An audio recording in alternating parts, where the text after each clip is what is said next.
Leather paint gets a bad rap. What few people realize is that many leathers are already painted. But because paint sounds thick and plasticky, shoppers search for dye, which sounds softer and more natural. And to capture those searches, much of the industry falsely advertises and misrepresents itself.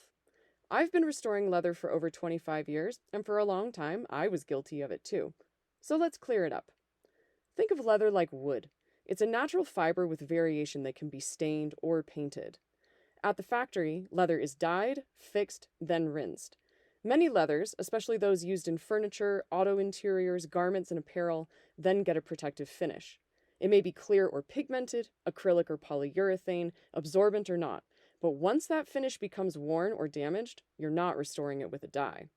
Aftermarket dyes only work on unfinished or absorbent leathers.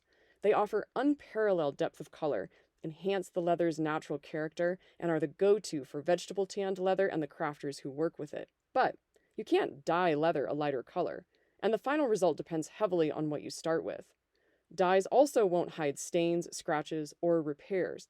And because you can't easily fix or rinse aftermarket dye the way a tannery can, it's best to apply a clear acrylic resin over the top to keep the dye from staining clothes. That resin coats the leather similarly to a paint.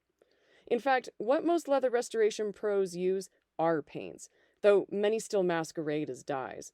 There's simply no other way to hide repairs, blend dark stains with sun fading, or shift to a lighter or complementary color.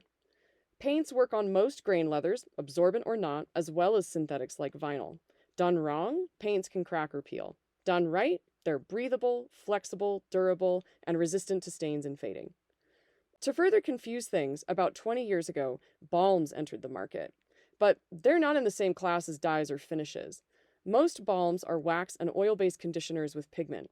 Sure, they make leather feel softer and scuffs less noticeable, but they just sit on the surface. Balms don't actually recolor the fiber, and they don't bond with repairs. And just like other conditioners, balms only work if the leather can absorb them, which rules out most car seats and a lot of furniture and apparel. And this is only made clear in the fine print. So to recap, dyes only work on absorbent leather and perform better with a clear acrylic sealer. Paints work on raw or finished leather as well as vinyl, and they're what repair professionals use because they're the only way to hide repairs. Balms are just colored conditioners, the true equivalent of shoe polish, and only work on absorbent leather. Understand these differences, and you may save yourself a lot of frustration.